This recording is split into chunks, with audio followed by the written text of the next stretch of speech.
Hey, what's happening, guys? Dan Darrow here with another Options in Play video update. So, gonna wrap up the pretty busy week in style, right? We've got our earnings on the radar video. While it might have been a little bit choppier on the scheduled news front, right? We had kind of some cross currents, complicating patterns this week. It was an overall pretty busy few days. I mean, got some big swings in other directions, and honestly, I mean that could be here for at least for a little while. Doesn't seem likely that we're gonna get like a major resolution one way or the other. So this coming week, another like fairly good lineup for being this late in the earnings season, this late in August. Definitely going to be retail heavy. Definitely going to have some interesting tech names also. But just like this past week, it's going to be real important to be selective. I mean, it's always important to be selective, but even more so right now because what you've been noticing and what I've been noticing is that a lot of charts aren't very clean. Options are a little bit more elevated just because of the overall heightened volatility. So just gotta be really selective with what you're doing, with the names you're going after. All right.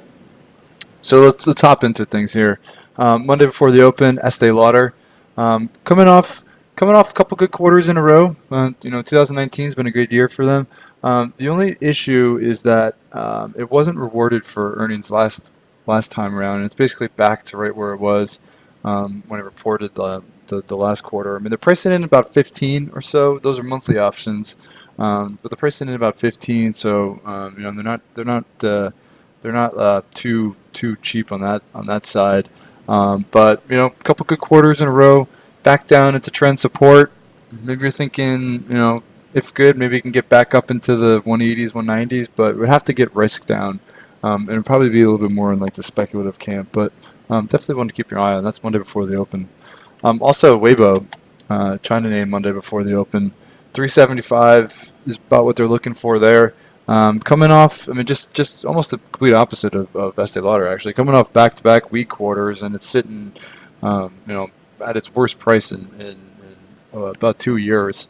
So expectations seem to be pretty low, but also, on the technical front, it does appear to have room in either direction. I mean, you can see that it's at really, deflated prices versus where it was just last year this time. So um, does appear to have room.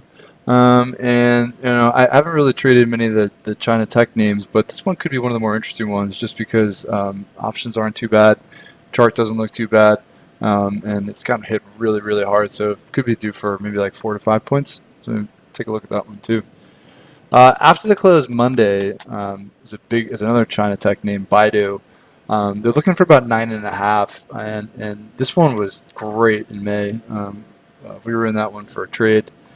Stock got crushed. The options weren't pricing in anywhere near what it moved, and when it got crushed, just a really solid trade.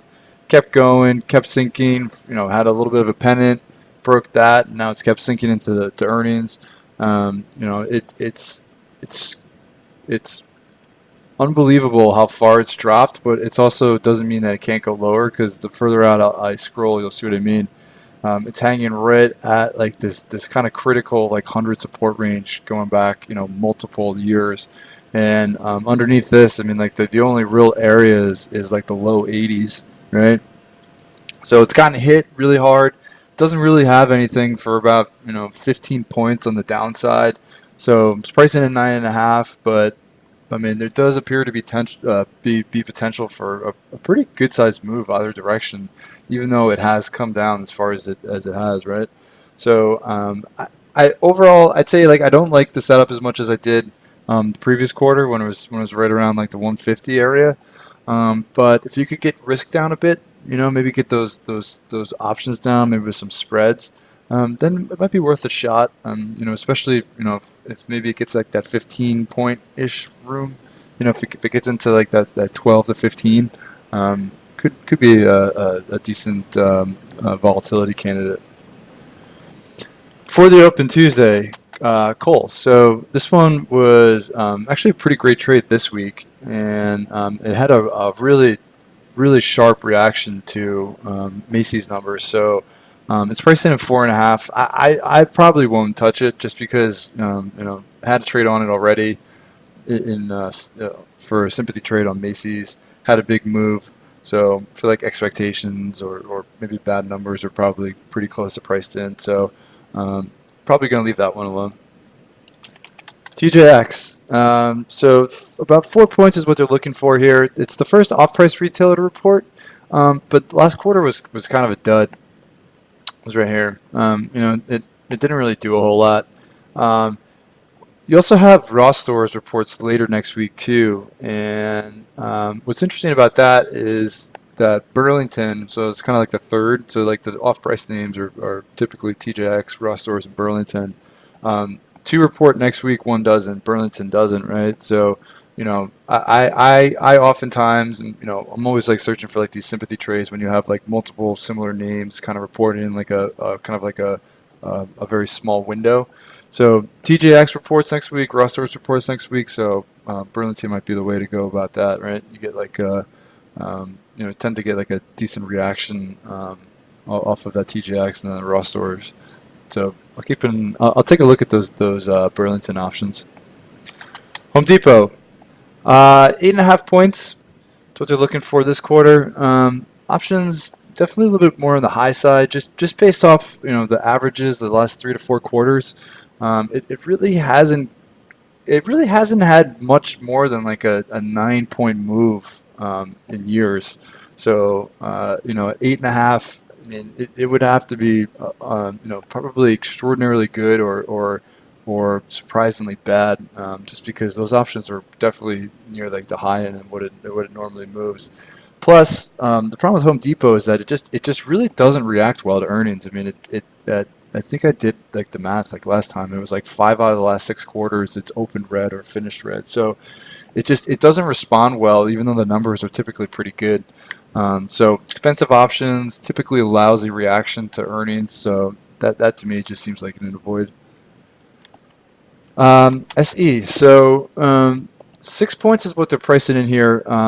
We actually traded this one last quarter, and it worked pretty nicely. Had a huge blowout report, and stock really performed pretty well over the last few months since then. I feel like the strength of the numbers in May probably flows over to numbers this quarter. But that also means expectations are a lot higher, especially after the way the stock has performed. And 6 points is about what it moved last quarter. So, I'd say it could be worth a speculative shot on the bull side, but maybe through like spreads. And those are monthly options too, so they don't have weeklies available. After the close Tuesdays, there's really only one that's semi-interesting. It's Urban Outfitters. Pricing at about 2 points. And I guess really the only reason it's interesting to me is because this type of pattern has been leading to some blow-off moves to the downside. I've seen it in a handful of names just over the last like 2 to 3 weeks. Really just a super aggressive downtrend. Really hasn't had a sign of life. I mean, it had a bounce in April, but just immediately sold into. And you can see even like the chart is just steady selling for months on end. At its 52-week low, yes, expectations are probably low, but I mean TPR, recent example, right? I mean just low, just kind of similar downtrend, just got pounded into earnings, and then got crushed after downbeat guidance. So, if I pull up the chart of Urban, you'll see how similar like those two charts look. At its low, maybe try like a speculative downside bet just to see if you get that capitulation blow off move to the downside. Wednesday before the open, analog devices, ADI. 6 points is what's expected.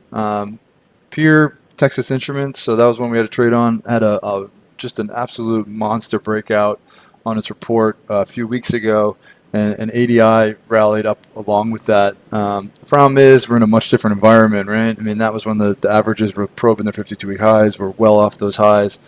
A lot of like uncertainty and the kind of like risk off environment going on right now. So I definitely wouldn't be expecting that type of move. Kind of throwing the fact that semis are a little bit tougher at the moment. AMAT, Nvidia, today, right? Neither is really having like a huge move, and I feel like it's interesting EDI. I guess I just don't really have the conviction with it.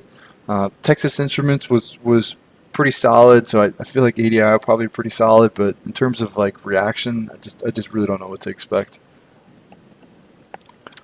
Bazoon, there's another one. 8 points is what's priced in. Those are monthly options, though. This is typically one of the more volatile China names, um, but it did have a more muted move last quarter, and I guess like the fact that it like last quarter was a little bit more muted, and then throw in that the options are only offered in monthly time frames. I mean, it just means like you got to pay up for a lot of time, and last quarter didn't have a huge move, so it seems to make things a little bit tougher this time around.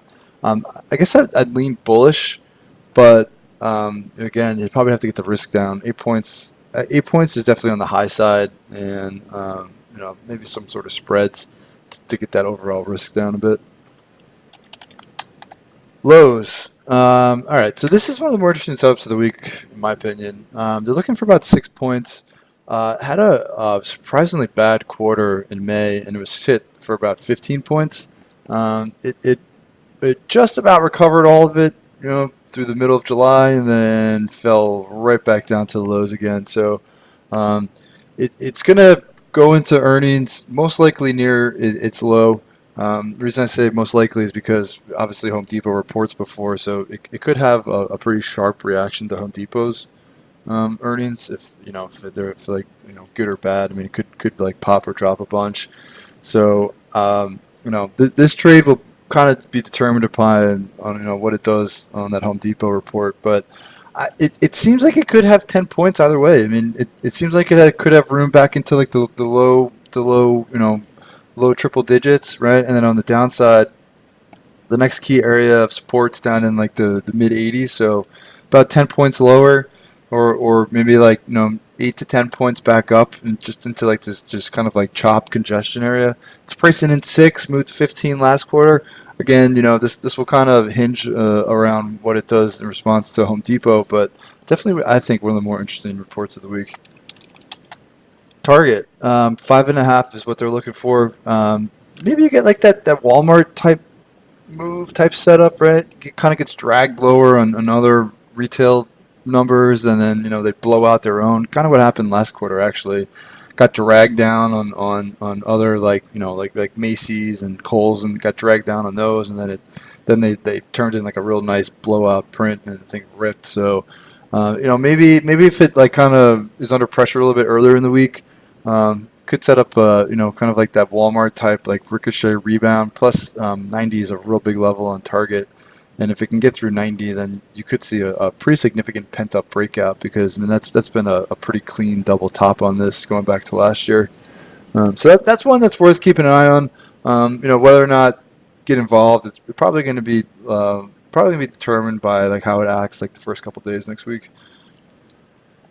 Wednesday after the close, another retailer. As you can see, a pretty heavy retail week. Nordstrom. So just a horrendous chart. I mean, this basically hasn't had a single bounce the entire year yet.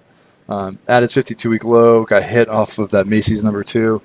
So it it's I would you would think expectations are rock bottom, and they might be. They're pricing in 3 points this time around. I feel like the better move would possibly happen to the upside. Maybe if they surprise, if it's like a surprisingly good print, because it's gotten hit off of Macy's, and then it kind of just kept sinking off of that. So maybe look at like a staggered strangle. Maybe like something tight on the bear side, and maybe looking at something on the bull side to say like, okay, maybe if the number surprises, you could see like a pretty sharp reaction back up. Plus, it's still pretty heavily shorted too, which is another thing to factor in there. Splunk. Now we get into some tech reports here. So Wednesday after the close, we have Splunk. Looking for about 11 points on this one. It actually sold off on what I felt was like a decent quarter in May, and it's basically right back into where it was, around the same time when it reported in May. I feel like the company tends to deliver it's just the action isn't always consistent, right? So it had a pretty big green to red reversal in March, got hit in May off of decent numbers. So, it's just not very consistent. But at the same time, if they do put together maybe like a real strong beat and raise, if this thing can get through like 140, there could be a real significant pent up breakout. Valuation's not bad. This has lagged some software peers too, so it seems like it's more in like the speculative camp. But that being said, if it does get through 140, it could really rocket higher. Pure Storage, another tech name. So about 2 points is what they're looking for. Those are monthly options though, so just taking that into account. It's kind of a decent looking setup. Small cap memory play, right? Really destroyed back in May, and it hasn't bounced. Had another leg lower, just kind of in like a tight little pennant at its 52-week low. So it has a clear gap above, right, and it has another gap above that. On the downside, it really doesn't have anything major because it broke the December low, so it's got plenty of room lower still. So it's one of those things where it's like, yes, it got hit very hard, doesn't mean it can't go lower. Options to me seem like they could be underpriced a bit, so might be strangle or straddle candidate. Pure Storage. I haven't traded that one in a while, but this quarter looks a little bit more interesting. All right, before the open Thursday, just one name on the radar for me, Dix. 3.25 is what they're looking for. It hasn't been as volatile around earnings recently, but maybe eternal optimist with this one, just because it's had some phenomenal moves, over the last like 3 years, but lately it just hasn't been that type of stock. But it is sitting below yearly support, right? So sitting below yearly support, and it's just above the low from December, which you can see is pretty critical, like 30 range. So price it in 3.25. I guess my instinct says maybe like more to like the downside, just because it's retail is still a little rough. And the stock really hasn't done a whole lot. It's kind of breaking through monthly support, and then if it loses 30, it could have a significant move to the downside. So, I just feel like it's one that has, on occasion, seen like a 7 to 8 point move. It hasn't done that recently, but it has done in the past. So maybe you go a little bit further out of the money, maybe some lower debit contracts. So worth keeping an eye on. Maybe not the best setup, but definitely one that's moved like historically. After the close Thursday, so we have Intuit. So a few tech names here. So they're looking for about 14.25. Just kind of like a trending software name. It's not too far off its 52-week high. It feel like it's one of those ones that's been better into dips versus trying to catch breakouts. I feel like the breakouts haven't had as much power versus if you can snag a dip, you can get a pretty quick rebound. So probably going to hold off playing the earnings, maybe wait to see if it pulls back, maybe it's moving average support, and then just try for maybe like a quick swing trade. Salesforce, another software name. 8.5 points is what's priced in. Definitely, if this is one that I actually, it's one of my go-to like trading like software stocks. It just seems like a little bit tougher of a setup down here. I feel like the numbers have been really consistently solid, and it jumped last quarter off of a good report. So I feel like in the back of my mind, you could say like it jumped off a pretty good print last quarter, so maybe you can repeat it. The only problem is it's been really heavy since it did that Tableau deal. So yeah, I don't know if that's still kind of weighing on it, but I'd probably be bullish biased, but maybe like having thinking about pushing the bet out maybe to like a longer dated spread, or even like possibly like a calendar spread, just because I'm not sure it's going to get like that huge move higher immediately.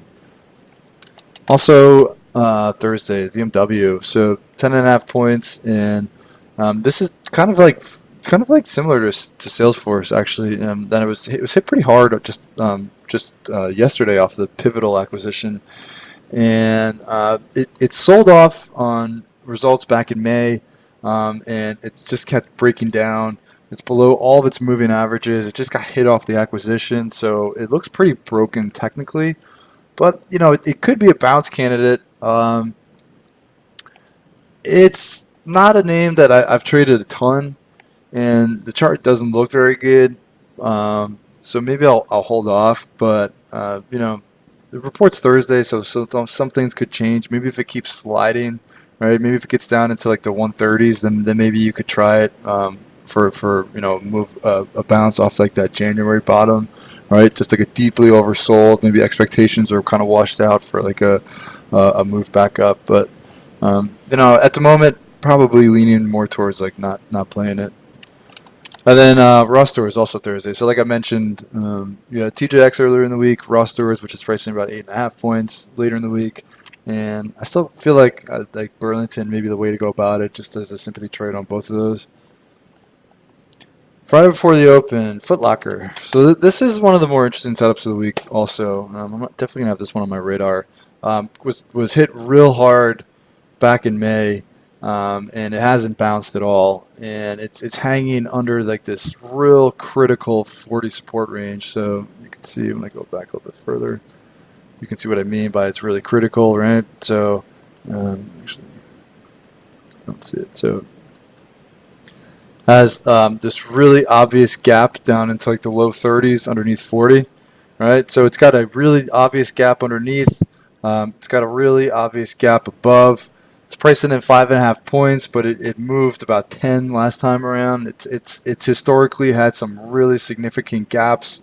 It's a gapping stock. It's got gaps all over the place. It's pricing at 5.5, but it appears to have visibility for like an 8 to 10. So it seems like it's like set up for a volatility strategy. And then last but not least, Hibbit. So 3.25 is what they're looking for. Those are monthly options though. Honestly, this one's probably only interesting if it has like a big reaction to that Dick's number, sporting goods stores. So if it has a huge pop or a huge drop in response to Dick's, then maybe you can trade against it, go the opposite way, right? So if it's up, then maybe try some cheap puts, or if it's down, maybe try some cheap calls. But it's really only going to be interesting to me is if it has like a really sharp reaction to that Dick's number. All right. So as you can see, there's still plenty of stuff on the calendar, even though we are getting into the end of August. But it just got to be selective, right? Can't stress that enough. When volatility is high, options tend to get juiced. It means that you really got to be just scanning for quality setups. You can't just just jump into something. So take a look at some of these names. And also, kind of have to be fluid because, with like 400 or 500 points every single day, it seems like these patterns can change pretty dramatically before the report. So, got to keep an open mind with some of these. All right. So have a wonderful weekend, and I'll talk to you guys all on Monday.